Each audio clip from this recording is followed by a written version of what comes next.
Bonjour Marion Dubreuil. Bonjour. Marion Dubreuil, vous travaillez au service police-justice d'RMC, bien sûr. Et depuis les émeutes, les tribunaux tournent à plein régime. Un tiers des personnes interpellées pendant les émeutes ont moins de 18 ans.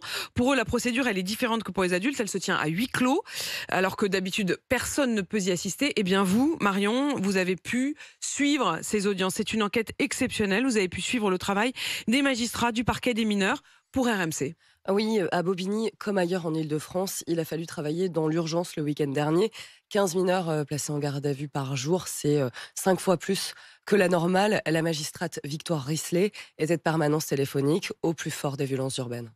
Ça a été 3 jours assez intenses avec une multiplication des mesures de garde à vue à gérer. C'est vrai que le profil était assez étonnant avec des jeunes de 13 ans que l'on avait pour la première fois en garde à vue pour la plupart. Mais j'ai été très marquée par les exploitations téléphoniques que l'on a pu faire dans les téléphones des mises en cause et où on retrouve une quantité astronomique d'images de violence, d'images de pillage et on voit que ça a beaucoup de joué dans le passage à l'acte. Comme une sorte de frénésie collective, vraiment une envie d'être sur les lieux au moment où ça se déroule.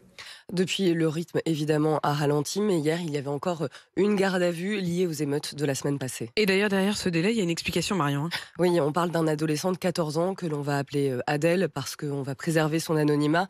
Il a été interpellé le 29 juin, samedi soir, dans le département, puis relâché après 17 heures de garde à vue sans charge. Mais depuis, en fait, il a été identifié sur des vidéos. Je vous propose d'écouter l'appel que Swad, qui est substitut du procureur, reçoit à la permanence du parquet des mineurs hier en fin de matinée. À l'autre bout du fil, c'est le commissariat, c'est un commissariat de Seine-Saint-Denis. Et ils en ont tiré des mortiers ou pas?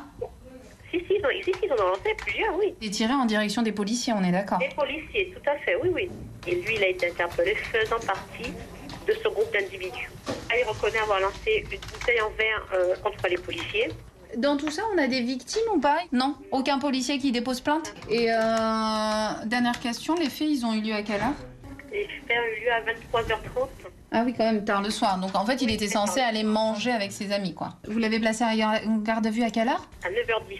À 9h10, ok. Bon, bah écoutez, on va le déférer. Hein. Pour moi, ça va être donc violence donc, sur les fonctionnaires de police avec 2 circonstances, c'est-à-dire les armes par destination, qui sont les mortiers, les bouteilles, là spécifiquement, et puis en réunion. C'est passionnant, hein, Marion, de pouvoir entendre effectivement comment ça se passe au fur et à mesure de l'avancement de l'enquête. Ce jeune homme, il va donc être déféré, en effet. Ça veut dire quoi, être déféré, Marion? Eh bien, pour un mineur, ça veut dire qu'il va être présenté à un procureur dans la foulée de sa garde à vue. En dehors du contexte des émeutes, il aurait sans doute juste reçu une convocation des mains de l'officier de police judiciaire à la sortie du commissariat. Mais le déferment, c'est l'une des préconisations du garde des Sceaux face aux émeutiers.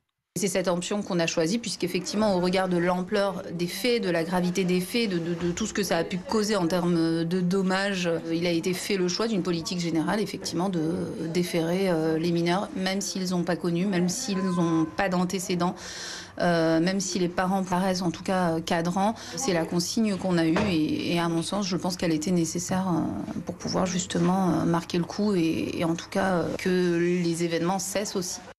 Dans le bureau accolé à celui de la permanence du parquet mineur, on trouve Tiffaine Motion. Elle est greffière et c'est elle qui va formaliser la procédure. Elle vérifie le casier d'Adèle, néant, et s'assure que les parents soient avisés. Du coup, ouais, ça va être tout bon pour moi. Vous avez le numéro de quel parent? De la mère. Alors, juste un instant, dans le temps, je crée sa fiche. Elle habite à la même adresse. Ce qu'on fait, c'est que vous dites à la maman de se présenter à 14h au tribunal. Eh bien, écoutez, bonne journée, au revoir. On avance ensemble avec vous, en fait, dans cette enquête, c'est passionnant. À ce moment-là, Marion, Adèle, il est escorté en garde à vue au commissariat jusqu'au tribunal, c'est ça? Oui, en fait, Adèle va directement au dépôt, ce sont les cellules du tribunal, au sous-sol. Et là, il reçoit la visite d'une éducatrice de la protection judiciaire de la jeunesse qui va discuter avec lui pour en savoir plus sur lui, sa famille, son parcours scolaire. Le substitut du procureur, 2 étages plus haut, Jean-Eudes Savatier, lui récupère le dossier d'Adèle et l'éducatrice vient lui faire un compte-rendu auquel j'ai pu assister. Alors c'est un jeune de 14 ans qui vit avec sa maman. Sa maman est séparée du papa. Donc le garçon il est en 3e. Donc là il est censé passer en professionnel.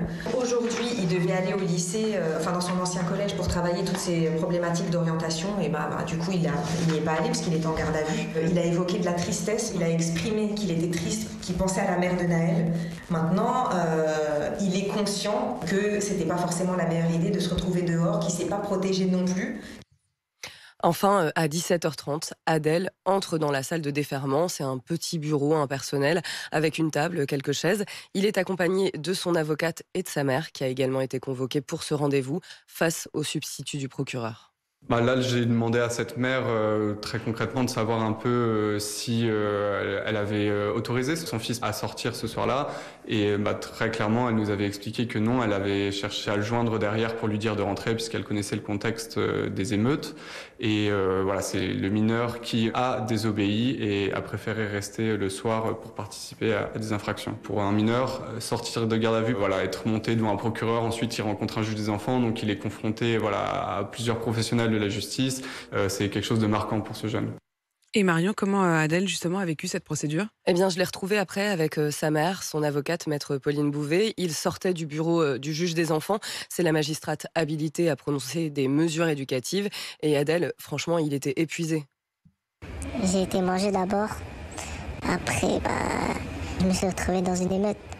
D'un coup, je sais pas ce qui m'est arrivé. J'ai trouvé une bouteille par terre. Je l'ai prise, je l'ai jetée. Puis maintenant, c'est tout, c'est fait. Je peux pas revenir en arrière.